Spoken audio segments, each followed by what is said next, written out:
माता कामाख्या देवी के मासिक धर्म के दौरान ब्रह्मपुत्र नदी कैसे लाल हो जाती है। मित्रों, स्त्री के मासिक धर्म के बारे में हमारे समाज में खुलकर बात करना भी ठीक नहीं समझा जाता। मासिक धर्म को लेकर तमाम जगहों पर महिलाओं पर तरह तरह की पाबंदियां लगाई जाती हैं, लेकिन आपको जानकर हैरानी होगी कि हमारे देश में एक मंदिर ऐसा है जहां उन्हीं पीरियड्स को बहुत पवित्र समझा जाता है।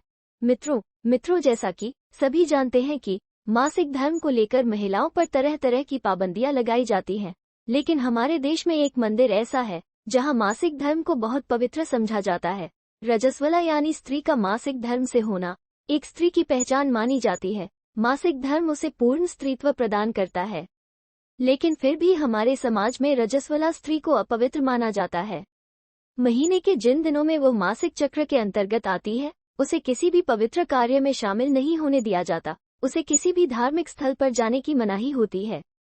लेकिन विडंबना देखिए कि एक ओर तो हमारा समाज रजस्वला स्त्री को अपवित्र मानता है, वहीं दूसरी ओर मासिक धर्म के दौरान कामाख्या देवी को सबसे पवित्र होने का दर्जा देता है।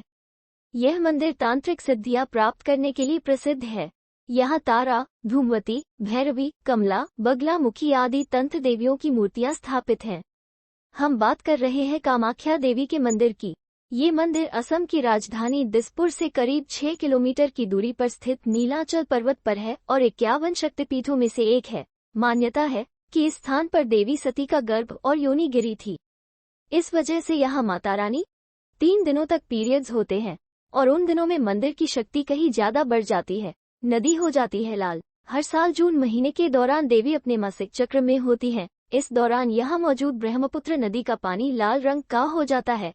इस दौरान 3 दिनों तक मंदिर बंद रहता है, लेकिन नदी के लाल जल को भक्तों के बीच प्रसाद के तौर पर बांटा जाता है। सफेद कपड़ा भी हो जाता है लाल। कहा जाता है कि जब माता रानी को पीरियड्स होने वाले होते हैं तो मंदिर में एक सफेद रंग का कपड़ा बिछा दिया जाता है। 3 दिन बाद जब मंदिर के द्वार खोले जाते हैं तो ये कपड़ा लाल रंग का होता है। इस कपड़े को अम्बुची वस्त्र कहते हैं। इसे भी भक्तों के बीच प्रसाद के तौर पर बांटा जाता है। ये भी कहा जाता है, हालांकि कुछ लोगों का कहना ये भी है कि इस समय नदी में मंदिर के पुजारी सिंदूर डाल देते हैं, जिससे यहाँ का पानी लाल हो जाता है। पानी के लाल रंग की सच्चाई क्या है, इसकी हम पुष्टि नहीं करते, लेकिन लोग उस पानी को माता के मासिक धर्म का पानी समझकर ही ग्रहण करते हैं। ऐसे में सोचने वाली बात यह है कि जिस चीज को एक मंदिर में इतना पवित्र माना जाता है, वो समाज में अपवित्र क्यों समझी जाती है। ये है 51 शक्तिपीठ की कहानी। एक बार देवी सती के पिता दक्ष ने यज्ञ का आयोजन किया।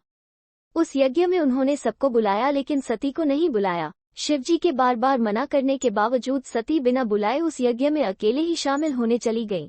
वहां दक्ष ने शिवजी का बहुत अपमान किया, जिसे वे बर्दाश्त नहीं कर पाई और यज्ञ कुंड में कूदकर उन्होंने अपनी जीवन लीला समाप्त कर ली। जब ये बात शिवजी को पता चली तो उन्हें बहुत क्रोध आया और उन्होंने यज्ञ से सती के मृत शरीर को निकालकर अपने कंधे पर रखा और अपना विकराल रूप लेते हुए तांडव शुरू कर दिया।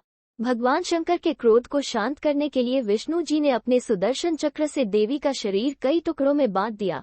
वो टुकड़े जिन स्थानों पर गिरे उन स्थानों को शक्तिपीठ कहा जाता है। माना जाता है कि कामाख्या माता के मंदिर में देवी सती का गर्भ और योनि गिरा था। कामाख्या शक्तिपीठ नीलाचल पर्वत के बीचों बीच स्थित कामाख्या मंदिर गुवाहाटी से करीब 8 किलोमीटर की दूरी पर स्थित है। यह मंदिर प्रसिद्ध 108 शक्तिपीठों में से एक है। माना जाता है कि पिता द्वारा किए जा रहे यज्ञ की अग्नि में कूदकर सती के आत्मदाह करने के बाद जब महादेव उनके शव को लेकर तांडव कर रहे थे, तब भगवान विष्णु ने उनके क्रोध को शांत करने के लिए अपना सुदर्शन चक्र छोड़कर सती के शव के टुकड़े कर दिए थे। उस समय जहां सती की योनि और गर्भ आकर गिरे थे, आज उस स्थान पर कामाख्या मंदिर स्थित है।